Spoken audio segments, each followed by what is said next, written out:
आओ केतकी का फूल शंकर जी में नहीं चढ़ता ना।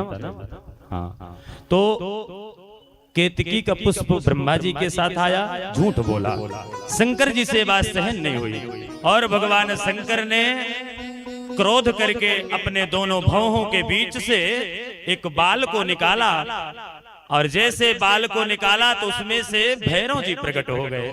जैसे भैरव प्रकट हुए लाल लाल बड़ी बड़ी आंख करके उन्होंने हाथ जोड़ा, बोले किम करोमि भगवान शिव, मुझे क्या करना है। भगवान शंकर ने कहा ब्रह्मा जी की सेवा करना है। कौन सी सेवा करना है? बोले जिस मुख से इन्होंने झूठ बोला है उस मुख को ही समाप्त कर देना है। और भैरव प्रकट होकर के क्रोध में आकर के तलवार निकाली और 5 मुख वाले उन ब्रह्मा जी के एक मुख को, कौन से मुख को?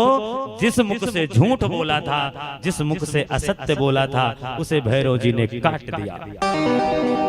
जैसे भैरव जी ने काटा, भगवान विष्णु ने देखा, भगवान विष्णु घबराने लगे और भगवान विष्णु हाथ जोड़कर भगवान शंकर के सामने खड़े हो गए, क्योंकि अभी का भैरव जी का क्रोध शांत नहीं हुआ।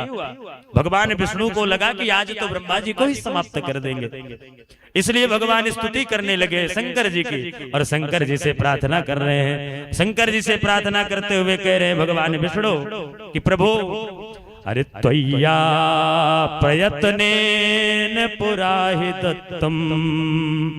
भगवान विष्णु प्रार्थना कर रहे हैं कि त्वय्या प्रयत्नेन पुराहि दत्तम यदस्य पंचाननमी चिन्हम तस्मात् क्षमस्वादमनुगृहाय पुरो प्रसादम विधेयेहमुस्मै। भगवान विष्णु जी ने हाथ जोड़कर भगवान शंकर से प्रार्थना किया कि हे भोले बाबा, असत्य तो ब्रह्मा जी ने किया है, झूठ तो बोला है, लेकिन उनकी तरफ से मैं आपसे बार बार प्रार्थना करता हूँ, त्वय्या प्रयत्नेन पुराहि दत्तम यदस्य पंचानन मीश चिन्हम। हे पंचानंद भगवान शिव, आप क्षमा कर दे, ब्रह्मा जी को क्षमा कर दे, क्षमा कर दे। तस्मात् क्षमस्वादम यस्य ग्रहस्य, आप उनके अपराध को क्षमा कर दीजिए ना। और बार बार प्रार्थना जब किए तो भगवान शंकर काल भैरव को मना कर दिए, रोक दिए। जैसे रोक दिए तो ब्रह्मा जी हाथ जोड़ करके और भगवान शंकर के चरणों में लेट गए। भगवान शंकर से अपने असत्य झूठ रूपी उस वचन को क्षमा कराने लगे। भगवान शंकर ने कहा ब्रह्मा जी, मैं भगवान विष्णु से बड़ा प्रसन्न हूं। क्यों प्रसन्न हूं? क्योंकि भगवान विष्णु चाहते तो झूठ बोल करके तुमसे बड़े बन जाते, लेकिन भगवान विष्णु ने ऐसा नहीं किया। भगवान विष्णु सत्य का आचरण किया है, सत्य को परिभाषित किया है, और मनुष्य के जीवन में यदि सत्य है तो ही भगवान मिलते हैं भगवत भक्तों। इसलिए आज से मैं भगवान नारायण की सेवा में रहूंगा और नारायण भगवान हमारी सेवा में रहेंगे। भगवान नारायण का नाम भी एक सत्य नारायण होगा और भगवान का नाम तो सत्य नारायण है। लेकिन ब्रह्मा जी, तुमने जो अपराध किया है झूठ बोलकर, तो मैं तुम्हें श्राप देता हूं कि आज के बाद तुम्हारी संसार में कहीं पूजा नहीं होगी। किसी मंदिर में, किसी मूर्ति में, किसी स्थान में, किसी शुभ कार्य में तुम्हें कहीं पूजन के योग्य नहीं माना जाएगा। तब ब्रह्मा जी चरणों में गिर करके भगवान शंकर से क्षमा मांगे, तो भगवान शंकर तो दयालु है। भगवान शंकर ने क्षमा तो किया, पर ब्रह्मा जी को यह संकेत कर दिया कि ब्रह्मा जी, अगर आपने झूठ बोला है तो पूजा का अधिकार तो आपको नहीं है, समाप्त हो गया है। लेकिन तुम बार बार क्षमा याचना कर रहे हो, इसलिए तुम्हें केवल एक ही वरदान देते हैं कि जब कोई यज्ञ का कर्म होगा, यज्ञ होगा, यज्ञादि कर्म में तुम्हें एक जगह स्थान मिलेगा। जब कोई पितरों का काम करेगा तो तुम्हें उस जगह स्थान मिलेगा। जब कहीं पुष्कर आदि क्षेत्रों में कोई पिंड दान करने जाएगा अपने पूर्वजों का, तब तुम्हें वहां भाग मिलेगा, इसके अलावा कहीं पर तुम्हारा भाग्य नहीं रहेगा। इसलिए ब्रह्मा जी की पूजा कहीं पर संसार में नहीं होती है। कहां पर होती है? जब हम पूजा करते हैं, कोई यज्ञ करते हैं, हवन करते हैं, यज्ञ हवन, तो हवन के समय पंडित जी आप देखते होंगे एक गंजी मंगाते हैं, गंजी में चावल भरते हैं, चावल के ऊपर एक नारियल रखते हैं, कुसा रखते हैं और 256 रुपया भी रखवाते हैं।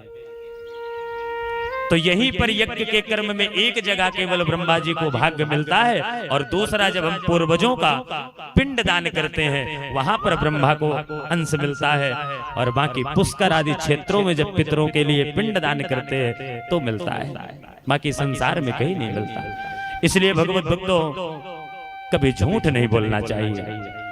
कथा हम भले 10 ना सुने, 50 ना सुने, केवल एक कथा सुन ले, और एक कथा सुनने से जीवन में यदि झूठ हमारा चला जाए, कोशिश करें 100 में कम से कम जैसे 90 झूठ बोल रहे हैं तो 10 झूठ छोड़ना है, 80 बचेंगे, फिर 10 छोड़ना है, 70 बचेंगे, फिर 10 छोड़ना है। ऐसे करते में झूठ से दूर होना है, और जब तक झूठ नहीं जाएगा तब तक भगवान मिलने वाले।